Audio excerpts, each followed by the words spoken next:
Welcome, today in front of me Samsung Galaxy M31s, and I'll show you how to change icon's shape with the X icon changer app on this device. So first you should go to the Play Store application, and then here in the search pool enter the X icon changer. And now we have to get this application, so tap to install and wait a couple of seconds while application installing and then downloading on your device. Now just open the app here, and here you can select one from these applications to change the icon's shape.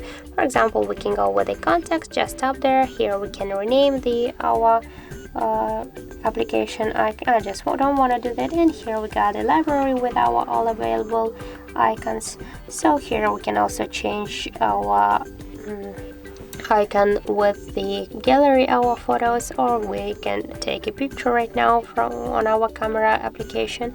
And for example, I'll go with the library icon. I'll try this icon. You just should then just tap here once to OK on the left upper corner. Oh, sorry.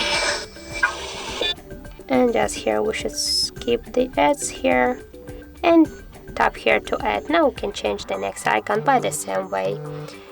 And now, as can you see here, we got the new icon on our screen, and as we'll just add here one more our default contacts icon, and as can you see, that's how it looks. So that's it. Thank you guys for watching, and if you found this video helpful, don't forget to leave a like, comment, and to subscribe our channel.